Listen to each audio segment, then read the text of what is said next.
Hello, my name is Blaise Simqu, and I'm the CEO of Sage Publishing, and I'm here this afternoon with Professor Hazel Markus, who is the Sage-CASBS Award winner for 2026. Congratulations on your achievement. Thank you. It's an amazing honor. I'm so pleased and proud, and I just want to thank Sage and Sarah Miller McCune and the center over the years.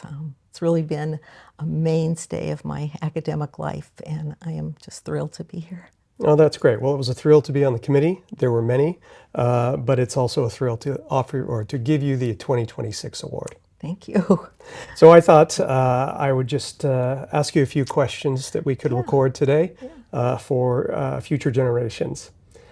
I would love to talk to you a bit about your journey into psychology, particularly social and cultural psychology. And then the second part would be what drew you to issues of race and class. Oh, there's a lot to say. Let me start with social psychology. I think I was born in England. My parents are English, and we came to the U.S. when I was young. And I think that sort of somewhat outsider status, not very outsider, because of course, English speaking and all of that. I think it made us sort of all aware of where we fit and kind of where we didn't fit and difference. And I think I was always very interested in behavior and observing people, and I think that was true in my family too. Both of my parents were teachers, and the conversation was all about the class that day and this student and that student and what had happened and the principal who thinks this or that. And it was just to me, reality was people and their interactions, and I just gravitated to it.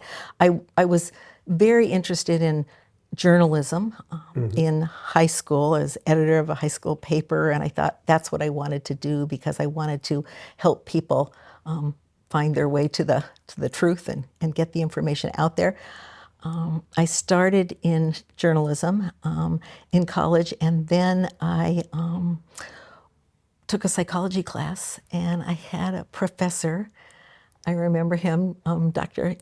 Eben McCullum, and he did this.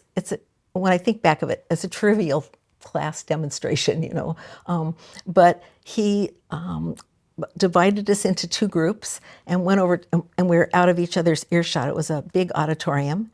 And he went over to one side and he talked about shoe shopping and the difficulty of finding shoes that fit for men and women. It was hard for everybody.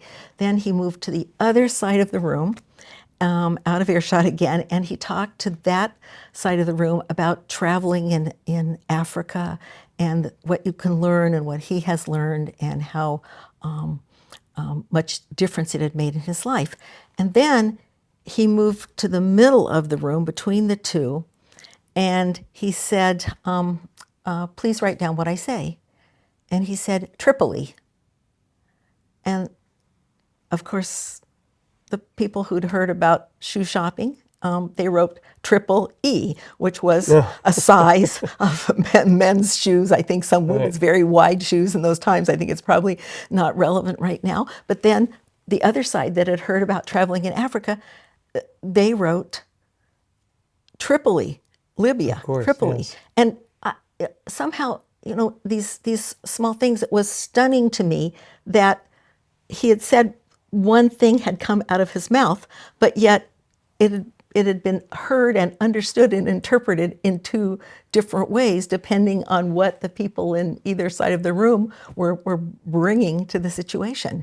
And so for me, that was an insight into the social construction of reality, which is a complex idea. People struggle with it, but I saw that it was a combination of what the perceiver brings and what stimulus is coming in.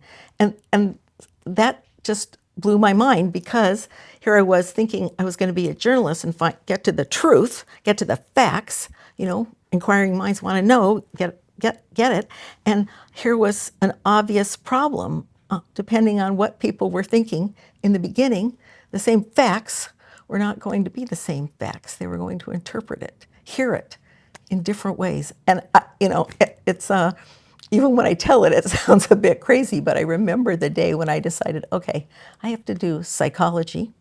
And So then that was the day you decided on an that was the academic day career. I had to do psychology, because that was striking to me, that that as people, we are creating the world.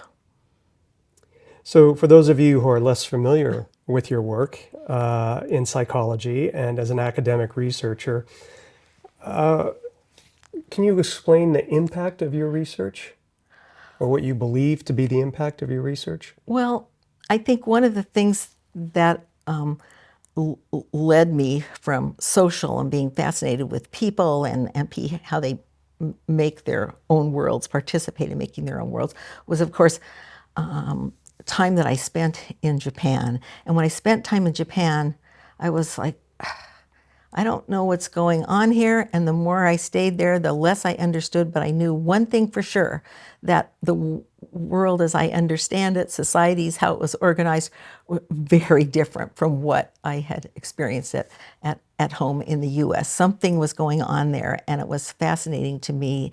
And so, that experience led me to think about how people who are differently situated in different cultures, different cultural contexts of all sorts, that they create different worlds, and then they create themselves differently in their worlds, their institutions, their practices, their policies. They're part of their cultures, and that we are quite different. And what a common view that's comfortable to people is that basically people are people. That's it. When it gets right down to it, we're all the same. No, because once you recognize how powerful our cultural contexts are in making us up, you know that we are going to be different in important ways. And so it's incumbent on us to figure out how to build a world where we actually have multiple worlds within that one world. And we're going to be okay with that and figure out how to do that without blowing each other up, actually. And developing some understanding. Right. I mean, and that's I think is what was so always in the back of my mind. How can we operate across difference? How are we actually going to make a multicultural, multiracial world in which we're going to be able to appreciate each other, appreciate that there are different ways, appreciate that there's more than one right answer to what's good, true, beautiful, and efficient in the world. Challenges of race, class, and culture. Absolutely. And I think as I went to graduate school at the University of Michigan, I came from Southern California, and I lived in San Diego, very, very segregated city.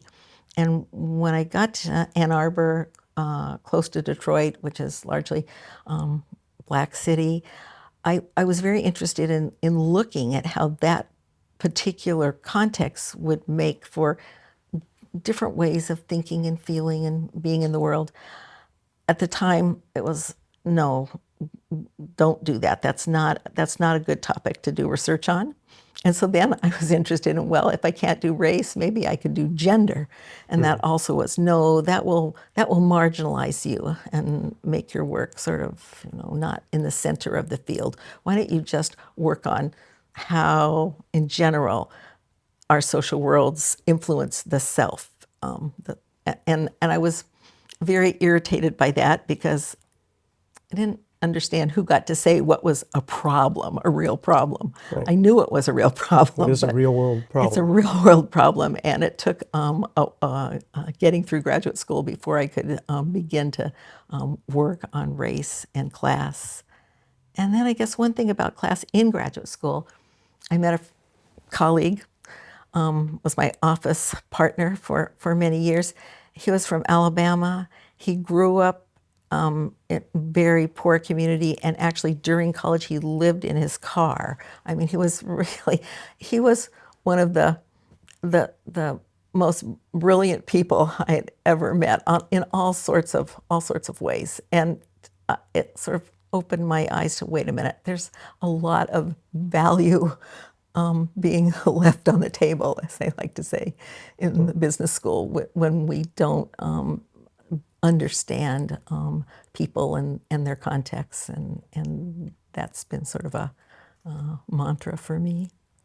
Well, talking about real world examples leads me in a very handy way to my next question about your work with Stanford Spark. And Spark stands for the social psychological answers to real world questions. And so explicitly combining social and behavioral scholarship and practice, which is the very heart of the Sage-CASBS Award, which makes you just absolutely the perfect recipient. What does it take to translate academic research and your insight into real-world impact? A lot of patience, first of all, I would say. And I would say that Spark, we no longer spell out the whole thing. We just call it Stanford Spark because people couldn't remember it. But we did start with the insight that it was going to be social psychological questions that we were going to answer. So we just call it Stanford Spark now. But I do this with my colleagues Jennifer Eberhardt and Mariam Hamadani, and we have various research scientists that work with us and lots of research associates, and we're all sort of dedicated to bridging research and practice. Your question, what does it take? It takes a lot of patience, a lot of studying and being aware of the problems that you want to bridge. I think as academics, we sometimes think, look, I was in the third grade. I know how a classroom goes. I know what needs to be done to make these classes more effective, and not having been in the classroom for, decades, but you sort of understand, you think you understand that process. Or, look at the police. Well, I can see what police are doing. But in fact, it sounds obvious, but I think it's hard to come to. There needs to be a real partnership between the researchers and the whatever is the problem, the practice group that you're working with, and the research needs to be co-constructed, co-designed, which is easy to say, but actually working so that people who with various partnerships, they think that they would like to be in partnership with researchers and find out something more about the problem or be connected with science in some way. But often people are not patient enough. They can't understand that a study takes a long time, and sometimes Years you have and to years. start over, Yes. and sometimes it doesn't work out the way you want, and sometimes something happens in the middle and you have to abandon the whole thing. And very often people are, okay, what did you find? What did you find? And can we use that? And can we tell it to our all hands meeting next week? And that sort of thing. So it's a constant back and forth. I think that what we found, if you can connect with one person who's sort of a change maker, who is a person that really sees the need for some research on some aspects of the problem, and will stay with it and work with you, and then work with their organization. That's one of the secrets to making it work. It's fascinating work, and I think so many of us here in Stanford Psychology and connected with us at Spark see the real value of doing that, because many times we've been asking questions and trying to answer those questions. So those really aren't the questions that people need the answers to. So we talked earlier about the moment in time when you decided to pursue an academic career. But as a researcher, was there a moment in time in which you had an unexpected scientific discovery, which does happen in the social and behavioral sciences? And do you remember that moment, a pivotal moment in your research? I do remember a moment that sent me really on the path of research that I've been doing for quite multiple decades now, and that was giving a presentation on how the self and how you think about yourself shapes your behavior and how you behave in the world, and analyzing the self as a collection of schemas, which during the social cognitive heyday was the an important way to think about the self. It wasn't something fluffy and, something that has no essence. You could actually study it. So I was excited about those results. And I remember being here at the center, actually, and talking about that work, which had been the work of my dissertation. And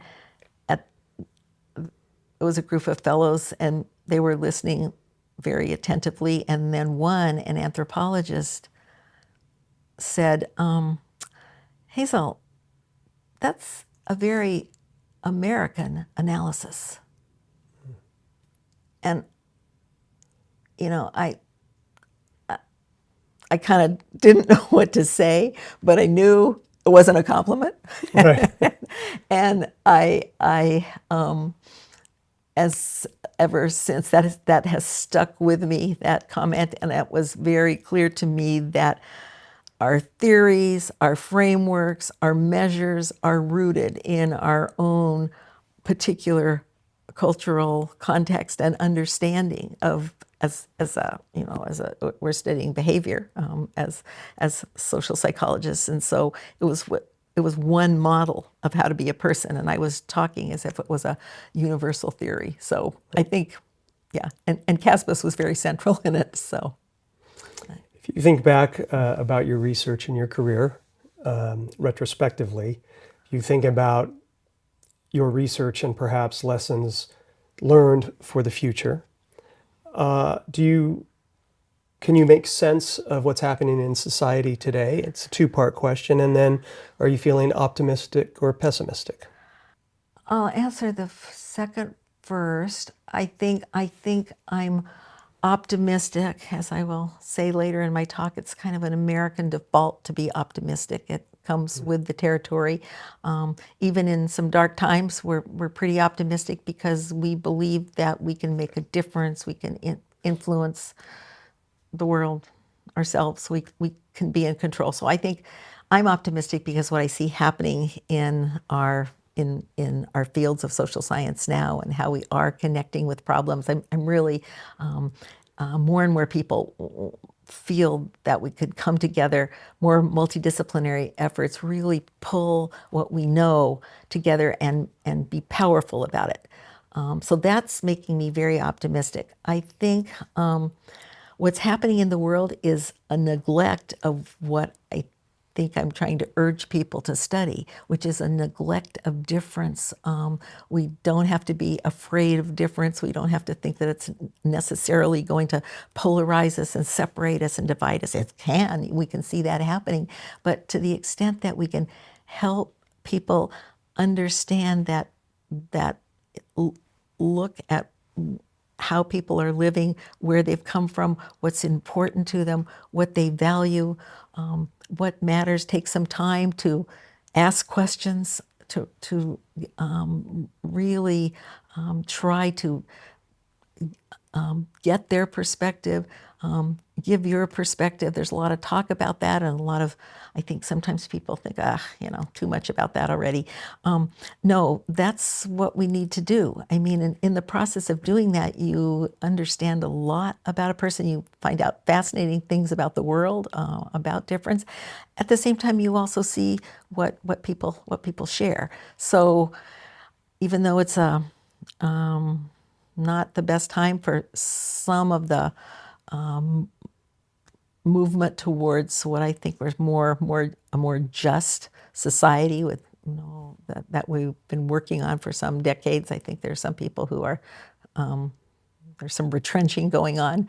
I'm still optimistic that there's enough people out there who understand that different ways of thinking and feeling and doing can be our strength, can be a real strength. There can be resources.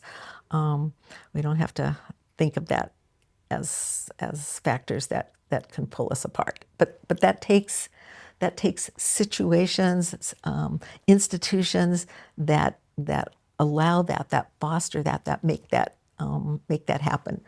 That, of course, is why I'm so happy to be here at CASBS and to receive this honor from CASBS, because that's what CASBS does, brings you together and makes you realize, oh, wait a minute, I didn't ever pay any attention to those people in that field, but wait a minute, they really have something to say. Exactly. It's remarkable. Well, here at the CASBS Center on the Stanford campus, on what is an absolutely gorgeous spring day, it would be almost impossible not to be optimistic, I think. I agree. I agree. It's We have amazing. a large group of people joining us for a reception and a dinner. You'll be doing a talk. I'll be giving you your award and grant formally, and I'm looking forward to the evening. Oh, thank you. What a joy. What real pleasure to Yeah, be well, here. congratulations again, and thank you to everybody in the audience.